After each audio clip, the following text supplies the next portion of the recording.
And am really excited to welcome to the stage Matt Thornhill, who is the CEO of Home Communities, which is an innovative new senior housing model that we're going to learn about today. So, Matt, really charged up to have you on, and really excited to learn about your model of senior housing. But before we dive into that, let's get to know you a little bit better. Tell us a little bit about your background leading up to this initiative, um, and then we'll dive into the discussion.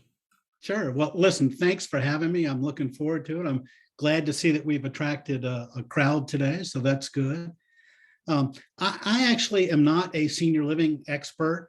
I'm not in real estate. I'm not a real estate developer. So you may say, what the heck are you doing? And what I'm doing is trying to meet a need that consumers have told me about. My background is in advertising and marketing. The first half of my career, I was in the ad agency business. And the audience for most of the work that I did was well, baby boomers at the time who were 18 to 49. And then about 20 years ago, when baby boomers started turning 50, I realized that marketers didn't know what they were doing with them. They thought that if you turned 50, that you were basically dead. And I knew that boomers weren't dead at that point in time. They still had a lot of living to do.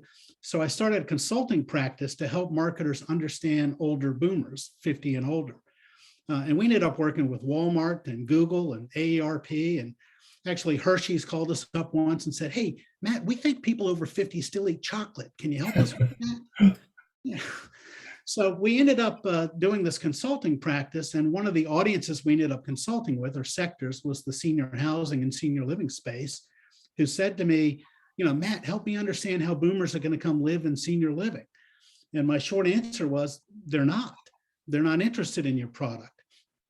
And yet they still wanted me to come help them. So I was happy to take their money and help educate them about boomers. But now, 20 years in, it's clear that boomers still aren't interested in the product, even though they've kind of aged into the early stages of needing senior housing and senior living.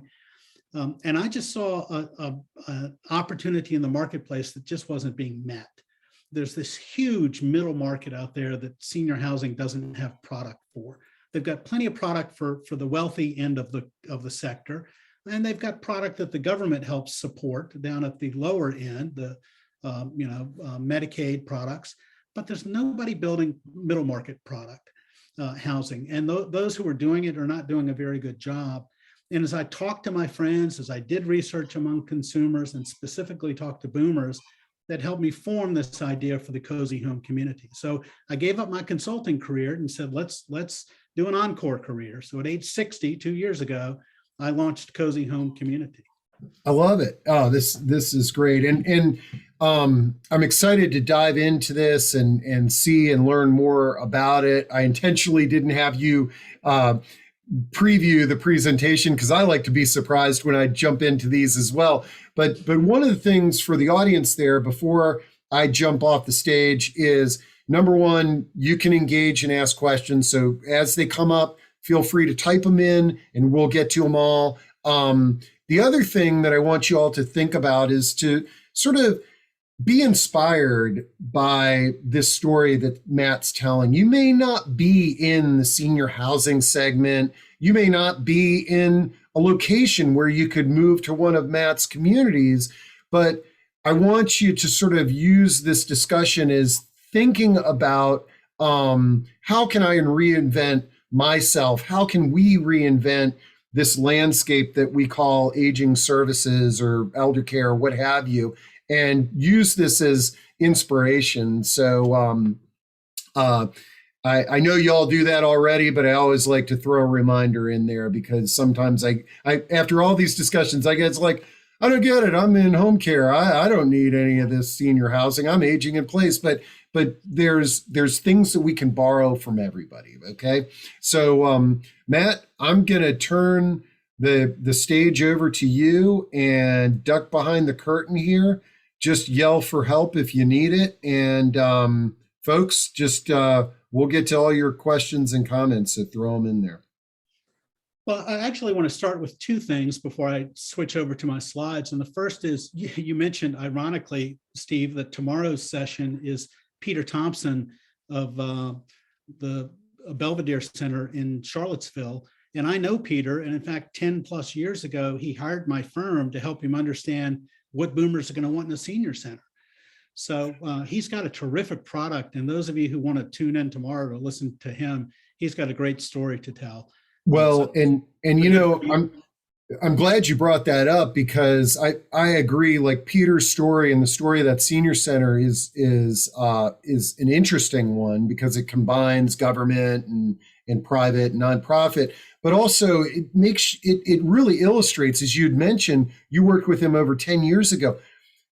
Big ideas and changing, life changing or industry changing ideas don't happen overnight. There's a long runway, and that doesn't surprise me that he worked with you 10 years ago because a lot of thought was built into that property. Yeah, for sure. And the second thing I wanted to share was something you also just mentioned about where the ideas come from. You know, the analogy I use when I'm before I started this, when I was doing consulting with those in the senior living space, was I warned them. I said, you guys are like Blockbuster and it's 1999. You know, you're the only game in town. If you wanted to watch a movie in 1999, you had to get in your car, drive to Blockbuster. And Netflix showed up on their doorstep and said, hey, we've got this, mail DVD product. Would you guys be interested in buying us for $50 million? And Blockbuster said, no way, we're in the retail distribution of videos. Well, 20 years forward, how many Blockbusters are left? There's one in Bend, Oregon, for some unknown reason. And Netflix is worth, $350 billion or some ridiculous number like that. So I'm not the only game in town in terms of a Netflix, but the senior living category sector is being Netflixed by everybody, all sorts of ways. And it's all driven by what consumers want. And what consumers want is to grow old in their home and to not move to necessarily a senior living community. So let me share my screen and I'll tell you more about the cozy home concept. And we'll see if I can make this work fairly smoothly. Okay, everybody should see a slide. Yep, it's good. So what I want to do is take about 10 or 15 minutes and share with you about the cozy home concept and our shared responsibility model, which is what we call it. And it's really predicated on what we see and what we saw 5-6 years ago when we came up with the concept, which is that the change is coming to senior living in America, to senior housing. And it's driven by two things. It's driven by, first, the consumer. And the consumer of the future is this boomer generation. Boomers today are between their late 50s to mid 70s. And you know what's going to happen in 10 years? They're going to be 10 years older. They'll be in their late 60s to mid 80s. So they're right in that sweet spot now of senior housing. But they don't want to go there. Survey after survey, they say, I want to stay in my home. So what do you do if you're in the senior living or senior housing business? Well, you don't just stick with what you got. You don't just say, I'm Netflix. You figure out how to meet that market. So that's the consumer. The second is that the marketplace has changed. Daily living and access to products and services has changed a ton in the last 5 years, and the pandemic just accelerated all of those changes. Groceries can now be delivered in hours. You can get your prescriptions delivered. You can get food delivered in minutes from restaurants. The doctor visits can now be done by telehealth. We knew all of this was coming, and we built that into the cozy home concept, thinking it'd be there in 5 or 10 years, and the pandemic just accelerated. So all of these things, including the technologies that allow you to stay in your home and get monitored and be safe, is just going to drive people to stay in their home. But the downside for staying in your home is that as people grow older, they oftentimes find themselves alone in their home, and loneliness, it can be just as big a killer as alcoholism or smoking cigarettes. So one of the things we need to do is figure out, why can't we find ways to build homes and build neighborhoods where people can live together in community, but in their own home? And that's the idea behind Cozy Home. It's really trying to build what's next, not what's now. So our concept is really based on a simple foundational approach that's predicated on how boomers think. And today's older adults want to stay in control over how they live their lives for as long as they can. You'll hear people talk about, oh, it's all about maintaining independence. And I say, bunk to that. We're interdependent. And we've needed help our whole lives. When we were babies, we were interdependent on our parents. You know, it takes a village to raise.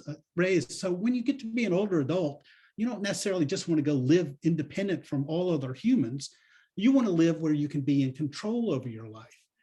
And that control issue explains why people aren't even moving into independent living. The average age of people moving into independent living today, would you believe, is 81 years old? Which to me, as a marketer, tells me that people don't move there because they want to, they move there when they have to. It's needs-based. Well, why can't we create housing where people can move there when they want to? That's the kind of housing they want, where they can be the boss of their lives, where they can have relationships with their neighbors, and where they can help each other, not just moving someplace where they'll be served by some all-encompassing senior living provider. So that was the thinking behind it. Sorry, I forgot I had this video in here. So I've got this video. If you've been to the website, you may have seen it. It's just 90 seconds long, but let me share this video that explains the cozy home community concept.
So the cozy home difference really is around a couple of things. We've got both a for sale model and a rental model, and I'll talk about that in a little bit. And then on top of that, really what you saw in the video, there's really a couple of components. One is that these homes are designed so it's a single family home, but you live in a cluster neighborhood where you've got access to and know your neighbors. Additionally, we are very intentional about matching up people to live in the various neighborhoods, to have some backgrounds, shared backgrounds, a common story, maybe some shared interests. And we'll talk more about that in a minute. And somebody just said the audio is not coming through, Steve, and I don't know what to do about that. It could be just one person having issues, or maybe other folks are having issues. Yeah, I saw that. That seems like Bonnie O'Leary. She's having audio. Yeah, I think. Hey, Bonnie, I think that may be unique because everybody else can hear. Yeah, so maybe follow Lauren Lauder's suggestion. If you dial in on your phone, maybe you can, between the two, you can hear better. But my sincere apologies if there's anything there. So, okay, yeah, carry on. It seems like might be her equipment. Okay. And I do see a question someone's always asked, how is this different from co-housing? And the answer is it's similar, but it's different. So I'll explain that as we go. Anyway, part of the agreement of living in one of these communities is that you have to volunteer to lend a hand. And we'll talk more about that in a minute. three aspects of the cozy home concept that are a little bit different from maybe some of the other models out there. First off, it's all middle income driven. So the price point, everything about it is modest income. It's not a high-end product. Could we do a high-end product? Sure. When I first talked to my friends about this, they're like, well, we would live there, build one for me.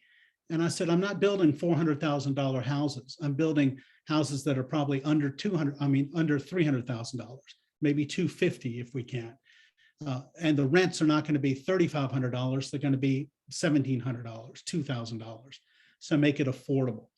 So the housing units themselves are different. They're all one floor, and we call them cozy homes because they're not tiny homes, but they lean into that maybe we don't need all that space.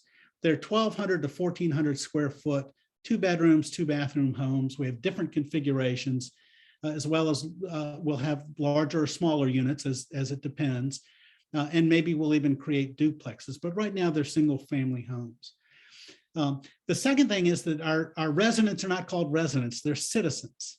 And it's interesting, most senior living comes with an age requirement.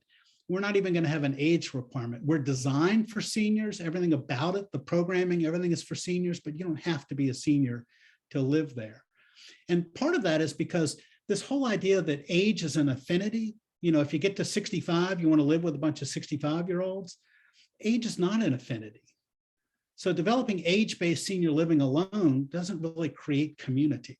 It just creates housing for older adults. That's not community. We're trying to create community.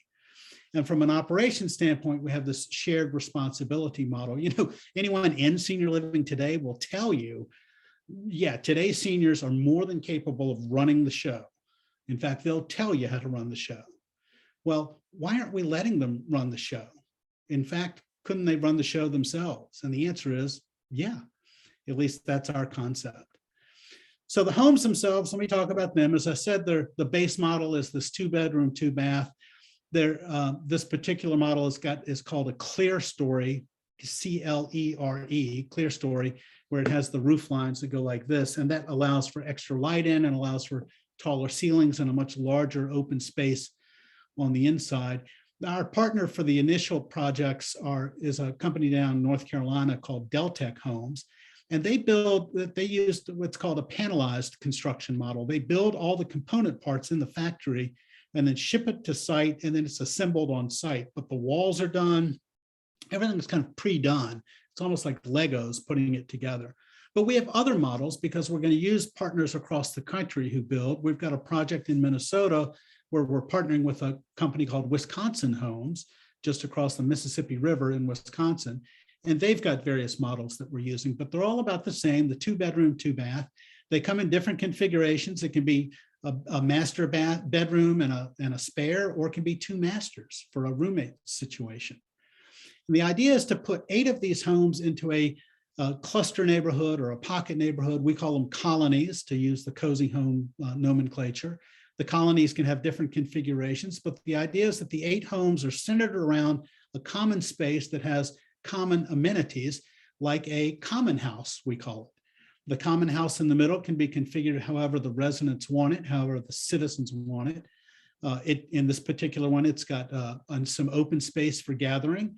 It's got some spare bedrooms for guests that are visiting with you, and then space like a fire pit. And you saw the playground in the base model. That's not necessarily for kids who live in the neighborhood, but it's an enticement to get your grandkids to come visit grandma and grandpa who live in a cozy home colony.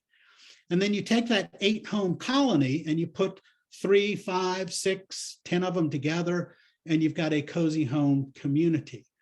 And we're working on a project down in North Carolina where they're interested in having a community center and some gardens as part of the community. We're working on another project outside of St. Louis where we're going to also have 8 colonies in total, so a total of 80 homes. 64 homes. 85. I'm not doing math very well today. I'll give you a hint. I no longer say that I'm having a senior moment when I forget something, because that's ageist. Instead, I just say, I'm sorry, I'm buffering right now. Buffering, it's coming to me. So yeah, 8 times 5 is 40 homes. So there'll be 80 residents.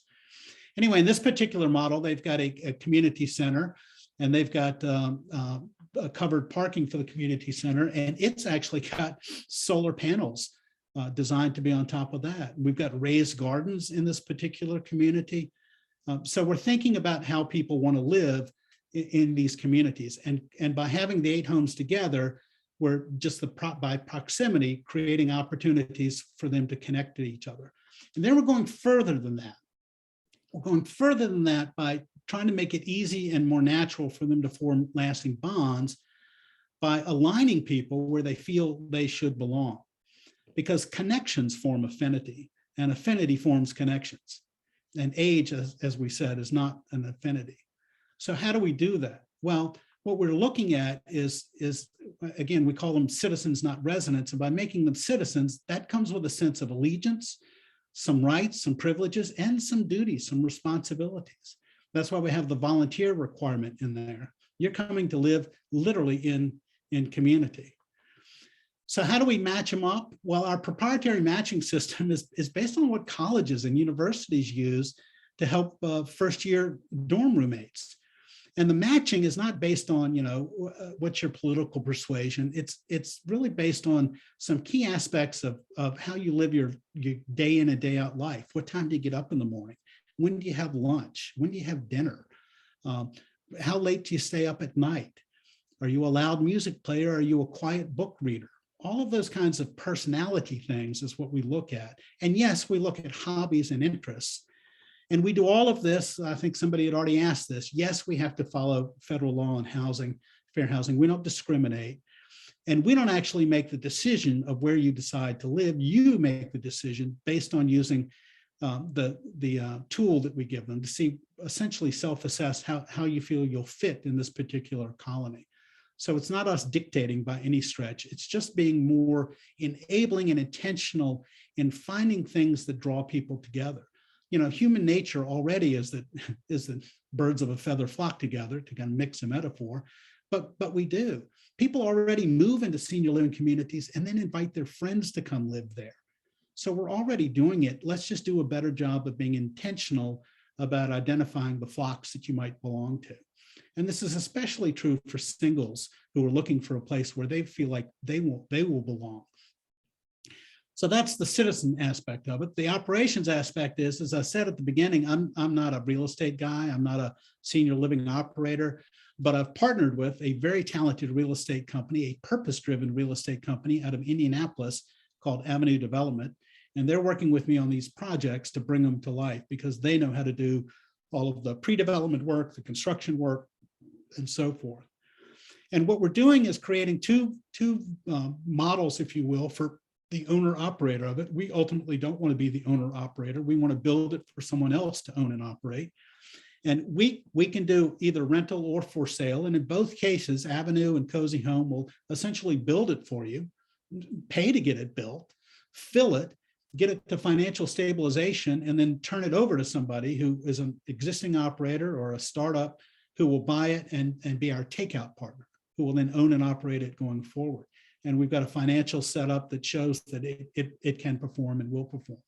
And that's the model that we're using in North Carolina. That's the model we're using in our first project that we're looking to do in St. Louis. Now, we've also, this aspect of sharing and volunteering is really predicated on research that's been done that shows that people are more than willing to help their neighbor, but those who need help are reluctant to ask for it. So a model exists today already called time banks, where people volunteer and give time and kind of deposit the time that they give into a time bank so that they can then feel comfortable asking for time from their neighbor, from somebody else who's put time, deposits and credits in a time bank. So we have a mobile app that we've developed that manages, well, what are your needs? You go in and post what your needs are. And the person who has got resources and hours available posts what they can help you with. And it can be anything from helping a neighbor maybe go to a doctor's visit with them, or go to the store for them, or pick something up at the store for them. Or it could be something more community-wide by like helping take care of the community from an operations standpoint, maybe helping take the payments and balance the books. We know that people want to have a purpose. They don't want to just be served. So this is an easy way for them to do it in their cozy home community. And then we also, the shared responsibility model, there's a three-legged stool or three components of it that we think are pretty critical. These are components that Cozy Home provides at the beginning and then trains the citizens to take on these roles and responsibilities themselves. The first role is important because we're not going to have all of the services that you need to help with senior living in the community. That model doesn't make sense. We're going to outsource those to existing resources and suppliers, providers who are in the community at large already. So in order to do that, we have to curate, well, what services are there? Who are there lawn services we could use? Are there nurse practitioners we should tap into? Are there visiting nurses we could use? Who are the best and local providers in terms of food and nutrition and all sorts of things? So we will review and vet the local resources and create a preferred provider list, if you will. The second is the cultivator, and the cultivator is going to be the person who essentially is the person who's got the people skills, who takes care of essentially the soft assets of the community, the people part, and connecting them, and making sure as someone comes into the community, how they're integrated in and how they're made part of the community, and they're not just on their own to figure out where they fit. The cultivator helps do that, the relationship manager, if you will. And the last, the caretaker, and someone said, Matt, it should be caregiver. No, not really. It's the caretaker, because this is the person who takes care of the hard assets of the community or heads the team that takes care of the hard assets. And it's the person that likes to do things and get involved in that sort of way. So there's different roles and responsibilities we think the citizens ultimately can take. We provide them at the start to help get the community started. And then we provide training and workbooks and essentially a guidebook on how to do it on an ongoing basis so the citizens can take it over. So the tools and technologies and resources you get from us is this shared story matchmaking mobile app that we'll provide, this shared responsibility for the mobile app, and the Cozy Home license you'll get for 10 years. And I saw that someone said, can you please explain the role of the caretaker again? The caretaker is the person who is overseeing the physical plant and operations, if you will, of the community. Does the grass need to be mowed? Who's shoveling the snow? Do we need to refurbish something? And they take care of overseeing that. So that's that role. So that's it in a nutshell. I'm ready to take questions and hear from you. I just want to end with where I started. I started and said that, change is coming to senior living. And actually, I would argue that thanks to the pandemic and thanks to ideas like this, change isn't coming. It's here. It's here, and it's time to do things differently.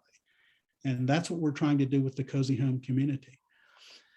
If you want to know more, you can contact me directly after this. I'm real easy to find on the internet. I'm on LinkedIn, but you can email me, you can call me, and we'd love to talk to folks who are interested in pursuing this in some way, shape, or form in their neck of the woods. We've got partners all across the country, so we're not geographically limited. We're willing to go anywhere.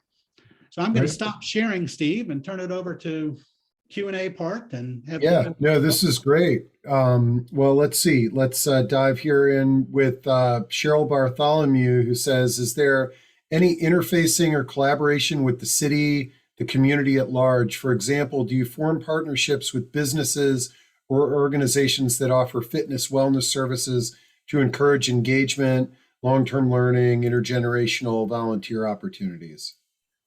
Yes, and yes. All of those questions. Yeah, because again, we're not going to dictate, we kind of say it's our way or the highway. A lot of senior living communities, they try to provide it all within the four walls. We don't have walls. We're going to be part of our broader community, and we're going to look at the resources that are available. We're not going to limit it to, okay, there's only one massage therapist that we recommend. No, there'll be hundreds of them, not hundreds, maybe a dozen of them that you could reach out to. But rather than just kind of operating blind, we'll curate them and we'll see who these resources are. If we've got a community with 80 residents living together, it's not hard to attract resources to us. So we don't have to provide them ourselves, and that lowers the cost for the people who live in the community. A few questions, comments, asking for a little bit more explanation on the caregiver, caretaker, explain the role of the caretaker again. Can and can you share some of that? Yeah, I thought she said it. She got it when I, Oh, okay, okay, so, all right. Um, so let's see. Bob Hoffman and Mary Sweeney both ask, "Are what is the location closest to the Washington D.C. area, and any plans to do anything in the Mid Atlantic?" yeah, I'd like to. I'm actually based in Richmond, so I'd love to do something in the Mid-Atlantic. Our first projects are in three different places. The first one going online will actually be the one in Minnesota. And it's a small project that they found us and said, we really do want to bring a senior living cluster neighborhood concept here, and yours looks like a good fit. So it's in the community of Wabasha, Minnesota, where I think today it might be 10 degrees. So we're not building yet, but we are building this spring. We'll have a model home up, and hope to actually, that's a for sale product. So we'll be developing that pretty quickly in Minnesota. The other two that we're in the early stages of and have been in discussions with for well over a year. And like you said, there's a long runway for this. And our runway got fogged in by this little thing called a global pandemic, but one of them is outside of St. Louis, and one of them is down in the Research Triangle area of North Carolina. So that'd be the closest to the Washington, D.C. metro. Okay, great. What do you anticipate? Joy Laverty asks, how long do you think it would typically take to build one of the communities? Well, and again, I'm learning as I'm getting into the real estate space, that probably the longest step in the process is making sure you can acquire the land cheaply enough so that you can make it an affordable product at the end. We're always looking for donated land. We're looking at places that have got excess land, like churches, quite honestly, have got a lot of land they squirreled away years ago to expand out into the suburbs. And now they're realizing, actually, we may not need to expand out further into the suburbs. We can just reach people in their homes with our broadcasts every Sunday morning. So anyway, so land is the first issue, finding available land that's cost effective. And then second, getting the zoning. And the good news is there are people ahead of us out there getting zoning laws changed and adapted to allow the concentration. A colony of 8 homes, with the 9th building being the common house, can fit on an acre. So that density doesn't work everywhere. That density is really multifamily density in most zoning, like R2, I think it's called in most zoning. So getting the local zoning dealt with is an issue. And one of the reasons we ended up in this little town of Wabasha is because it's the county and the city is a total of 20,000. Everybody knows everybody. It doesn't take 6 months to get a meeting. It takes about 2 hours to get a meeting. So things can just move faster. If we were trying to build in Bethesda, it would be 3 years before we got to hello. Mm-hmm. So part of our go-to-market strategy, at least the proof of concept, is to be in places where we can get approvals from the government folks. And I will tell you, here in Richmond, for example, I went and met with and talked to the county managers, the people that run the counties in the surrounding Richmond area. And these counties have $30 billion budgets. I mean, they're big budget counties. And talked to the county managers and said, hey, would you guys support this? And they said, oh my gosh, yes. If you've got land, we'll find a way to get the zoning done, because no one's coming to them with middle market product. People want to build expensive homes, so developers want to make a ton of money. I'm not in this for the money. I'm in this to prove that there's a better way for us to create community for people ages in their 60s, 70s, and 80s, where they can live together and help each other. Mm-hmm. Now, someone asked earlier, how's this different from co-housing? It's different in the legal structure. It's different a bit. It's not so much a commune as it is a community. And the co-housing is more commune-based. You have to kind of come together before you start. But it's not too far afield from it. It pulls some of the best from that. All right. Well, we got a pile of questions here. Let's All run right. through them. Okay. Robin Hall says or asks, do you have a service coordination at these communities, an on-site person that will provide a connection to services in the area to bring resources to the community? Yeah, that's what the curator role is. And initially, that role will be filled by a cozy home employee, but we want to turn that over to a citizen in the community. That's part of their 12 hours they volunteer a month, is to serve in that role of curator. Great. And in communities where they don't want to do that, then the community members can pull together the resources to buy the resource from us. Let's see. Bob Hoffman asks, what type of questions do you ask to try to match people for the 8-home community? Politics, values. I assume you anticipate relationships and collaboration between the other pods in the community. And somebody else asked about sort of like fair housing and the matching and sort of working through those issues. Yeah, as I said in the thing, we're not going to ask about political persuasion or religious orientation or things like that. It's more about a lifestyle and how you live, your lifestyle preferences, how you live day in and day out as one of the levels of matching. We do look at interests. What are you interested in? Because it doesn't make sense to put people who are interested in music and have an affinity for music with people who are interested in cooking, although we certainly could, but that seems like not necessarily the right match. We've had folks already approach us and say, look, in fact, the project in North Carolina is actually a group of people who are into a particular type of dancing. And they've been doing this dancing and going to dance camp for decades. And they're now in their retirement years. And they realize that they enjoy getting together every summer to go to dance camp, where they live in cabins and go to the dance hall. And they have went around and approached the senior living operators in North Carolina in their region and said, will you build us? They have 40 members. They've already signed up, 40 founders. And they said, will you build us a community? And they're like, we don't want to do that. Then they found me and said, oh my gosh, Matt, you've already got our concept. We can have all the musician part over here. We can have the dancers over here. We can have this group and we can have a dance hall. So that's the project that we're building. They've already found an affinity group. So finding those types of affinity groups, maybe organizing first, is a great way to get a cozy home community built in a community. Mm-hmm. Find those connection points. Yeah, there's one of my friends is involved in an assisted living project up in New England where they've kept the cost down by having roommates. It's called All American Assisted Living. And he would have me speak at their pre-opening events where people would come to these events. Everybody is sort of interested in this project, and some may or may not have roommates, but the sort of the pre-opening phase, there will be a lot of opportunities for people to meet each other, and they may sort of self-select and say, hey, let's be roommates, very similar to the way that college kids do it these days. Let's see. Cheryl Bartholomew asks, I joined the meeting late, so maybe you already addressed this, but are the homes universally designed? The answer is a qualified yes. They're designed with wider hallways. They're designed with space enough in the bathroom for walkers and wheelchairs. There are no step entries.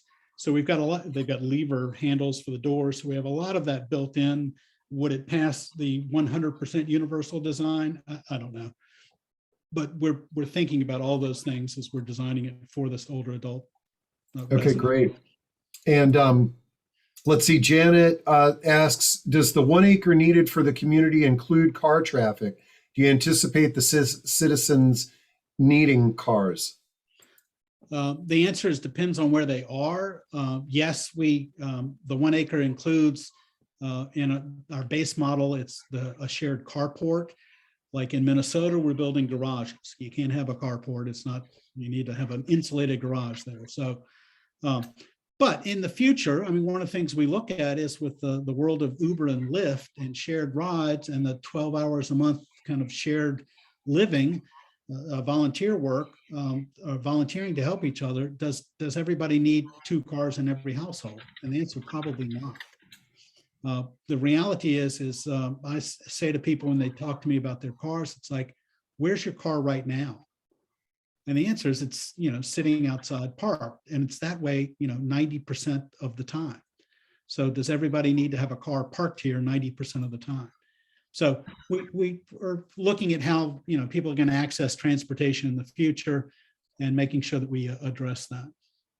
And Cheryl brings up, have you worked with ARP and the network of livable communities? This definitely seems in alignment with a lot of their principles. Yeah, we've not specifically talked with them. I'm familiar with them. In my prior life as a consultant, we worked with ARP Livable Communities. I do think that there's an opportunity there for sure. And yes, we have a website. Go to cozyhomecommunity.com.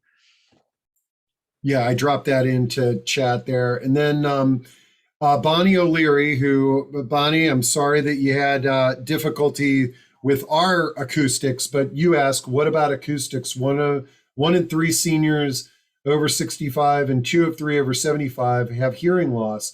Open plan, high ceiling, wood floors can sometimes be difficult for hearing listening. How is this being addressed? Yeah, that's kind of a detailed question that is important. And as we develop the homes, the final home products, we can adapt them for the various owners, have more carpeting and less wood floors and such. So yeah, that's an important aspect. And let's see, a few questions related to, is this a franchise, and the 10-year license, what happens when the 10 years are up? If you wanted to share some of those. Yeah, no, we don't really have franchises, but we're partnering with folks to build these all over the country. Again, we don't want to own and operate the community once it's done. We want somebody else to own and operate the community once it's done, be it a traditional operator, be it somebody who's in the multifamily business, or being the community itself. I do think that what was this? Oh, the license. The license is really just to protect you, to know that the matching software and the app that we've developed to do the volunteering time bank tool, that's available for at least 10 years. I don't think it's going to be outdated, and we'll just keep updating it after that. But it's just something that we've put in there to say that we're not going to, even though we're not going to operate it, we're going to support you for a period of 10 years. And Bob, you get a gold star today. You're asking the most thought-provoking questions. He is sort of, debating the pros and cons of not talking about politics in the matching process. But just like college roommates that match up, the university might match 2 students, but then they chat on the phone, they email each other, and then oftentimes they make the decision, this isn't the greatest match. And so I think that's sort of what the table that Matt is laying there. But he does sort of bring up, are there any qualification or restrictions on resale in the future? So is this a rental arrangement or a purchase arrangement for the individual citizen? It could be either. The project in North Carolina, they want it to be a purchase. And the restrictions in the resale will be whoever buys it has to fill out the application form and go through the matching process and so forth. We're not going to mismatch somebody into it because we want them to be happy when they move into the colony. But again, they'll also have to sign, the homeowners association agreement that specifies what they're going to do and how they're going to do it. As you get going, any project like this, ultimately it's going to be depending on the people that live in the community. What do you do when you've got somebody who doesn't want to give their 12 hours a month? How do you kind of kick them out of the community? How do you do those kinds of things? And that's important. Someone just asked, how do you evict disruptive citizens? And the answer is you've got a process. That's part of what we've tapped into with the co-housing. Co-housing has got 30 years of experience dealing with this. We've got their legal documents on how they deal with it. And when you move in, you've got to sign the forms and sign the legal documents.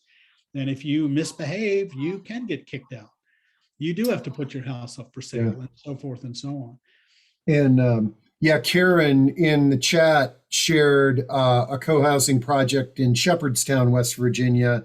And I encourage you to look at that website and sort of see, and just do, if you're interested in this concept that is similar and it's out there in some ways, the co-housing, familiarizing yourself with co-housing and the time banking movement and these sort of established operations that are out there. And what I like about what you're doing, Matt, is you are reinventing the wheel because you're blending technology and things that have been applied out there in a package that the consumer can be interested in. But I think for we haven't done I used to do co-housing and time banking discussions before we had this great thing called Zoom, but that might be something to revisit here in the next couple of months because the two powerful movements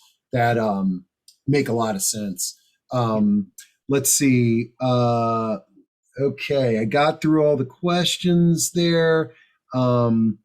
Yeah, it is true. Anytime that we have a conversation about co-housing, eviction, and whatever comes up, and the co-housing advocates that are out there, they're like, the questions I've been in the audience, they'll be like, well, what happens if people don't get along? And they'll often just look at the audience and they'll say, they don't get along, and then they figure out how to make it work, just like you do in a college dorm, just like you do in a neighborhood, just like you do in your workplace, and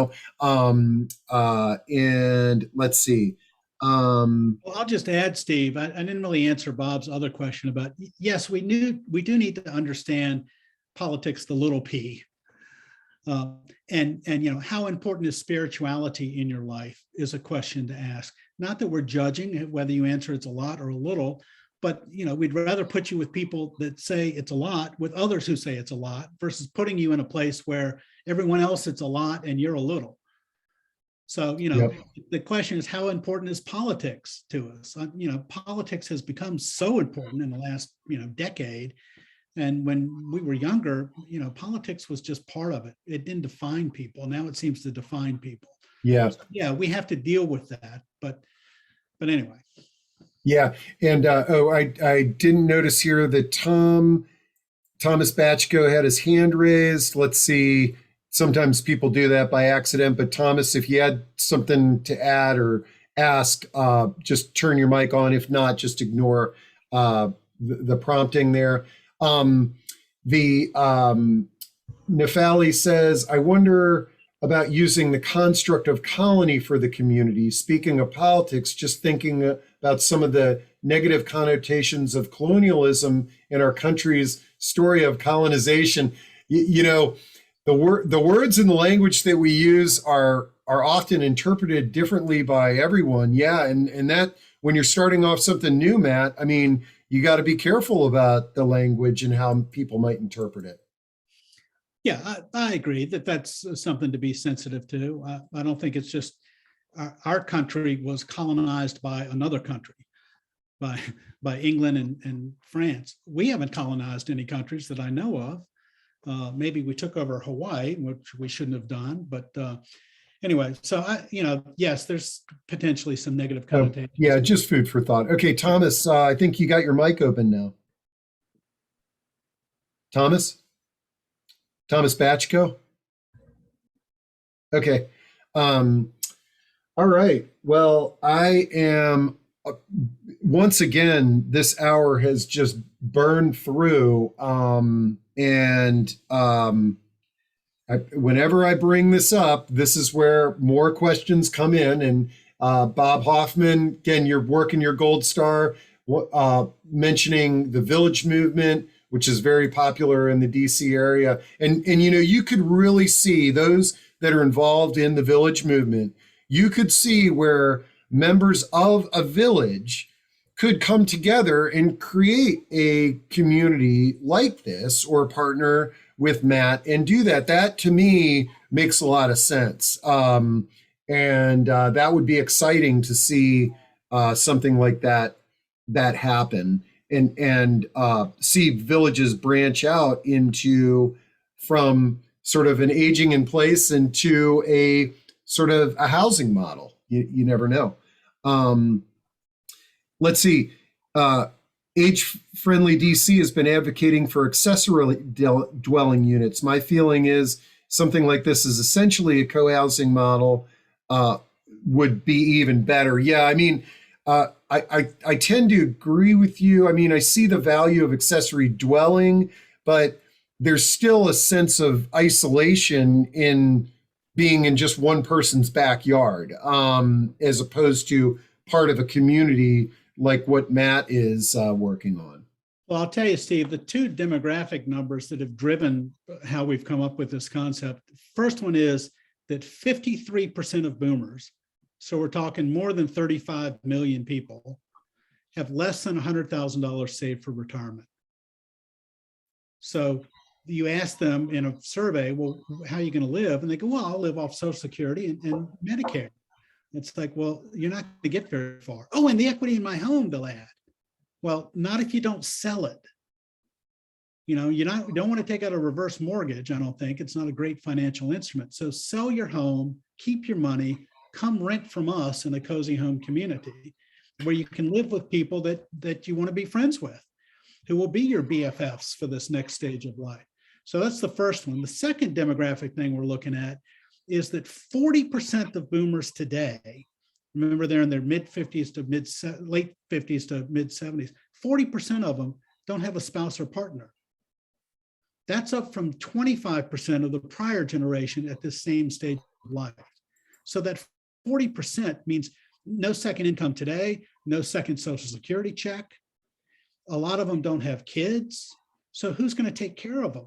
And we all know how hard it is to find caregivers to come work in senior living operations. Who's going to be your caregiver? So we're going to have to come together to help each other. Well, who's building ways for us to do it? Well, there's the Golden Girls model. Okay, that can help 5 people. How do we help more than 5 people? How about we build communities where people can live together at this stage of life and help each other and support each other and access resources that can come in and help us. That's the fundamental idea behind Cozy Home Community. Let's figure out how to do this together. I love it. Well, this is fantastic. Once again, this is an awesome discussion. We're really excited to keep tabs on you. We'll check in with you in early summer and kind of see how the Minnesota project is doing. And those of you who in the audience are interested in this concept, reach out to Matt. I'll make sure his contact is on the recording, as well as all the chat, and all those comments are there. And this has really been thought-provoking. And Nefali says, great idea, wonderful presentation. It would be great to hear how the projects turn out. And we love doing that here with these discussions. So, all right, Matt. Well, thanks a lot, and stay in touch. And thanks for sharing this with us today. I'm glad to do it. Everybody have a great day. You too.